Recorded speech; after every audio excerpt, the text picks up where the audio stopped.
നമ്മുടെ ഈ ദർഗയിലുള്ള പച്ചയാണ് എന്നുള്ള ഒരു തെറ്റിദ്ധരിക്കലും വേണ്ട. അത് വെറും ഒരു രാഷ്ട്രീയ പാർട്ടിയുടെ കൊടിയാണ്.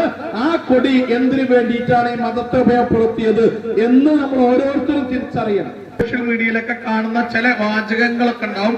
ആ വാചകങ്ങൾ പ്രധാനപ്പെട്ട അടുത്ത ദിവസം ഞാൻ എന്റെ മുസ്ലിം ലീഗിന്റെ സുഹൃത്തായ ഒരു അഡ്വക്കറ്റിന് അയച്ചു കൊടുത്ത ഒന്നുണ്ട്. മുസ്ലിം ലീഗിലായി കഴിഞ്ഞാൽ സ്വർഗം കിട്ടും എന്നാ പറഞ്ഞത്.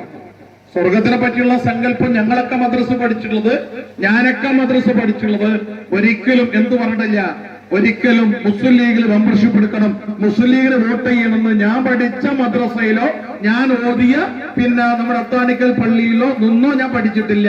ഞാൻ പഠിച്ചത് ഇസ്ലാം കാര്യം 5 ഈമാൻ കാര്യം 6 എന്നുള്ളതാണ്. അതിലെവിടെയും പാടില്ല മുസ്ലിം ലീഗിന് മെമ്പർഷിപ്പ് എടുക്കണമെന്ന് എവിടെയും പാടില്ല. അപ്പൊ എന്താ പ്രശ്നം?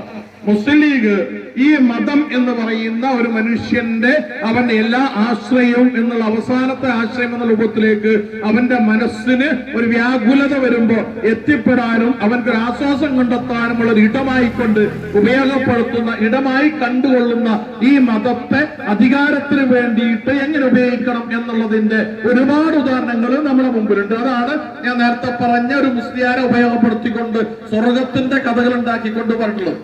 അപ്പൊ നമ്മൾ എന്താണ് അതിനെന്താണ് മറുമരുന്നായിക്കൊണ്ട് പറഞ്ഞത്? നമ്മൾ പറയേണ്ടത് മുസ്ലിം ലീഗ് എന്ന് പറയുന്നത് മുസ്ലിമിന്റെ പാർട്ടിയല്ല എന്നുള്ളതാണ്. മുസ്ലിം ലീഗ് എന്ന് പറയുന്നത് ഒരു രാഷ്ട്രീയ പാർട്ടിയാണ്.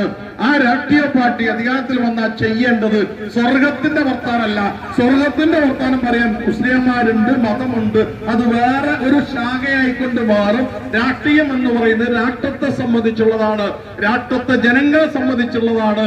അത് നമ്മുടെ പ്രദേശമായി എടുക്കുമ്പോൾ തിരൂരങ്ങാടിയിലെ ജനതയെ സംബന്ധിച്ചുള്ളതാണ്. ആ ജനതക്ക് നിങ്ങൾ എന്ത് നിങ്ങളുടേതായ നേട്ടം ചെയ്തു കൊടുത്തു എന്നുള്ളത് ചർച്ച ചെയ്യപ്പെടാനുള്ള ഒരു വേദിയായിക്കൊണ്ടാണ് രാഷ്ട്രീയത്തെ കാണേണ്ടത് എന്ന് തീർത്തും നമ്മുടെ മുമ്പിലേക്ക് ഇത്തരം ചപ്പടാച്ചി വിദ്യയുമായി വരുന്ന മുസ്ലിം ലീഗിനോട് നമുക്ക് പറയാൻ കഴിയണം.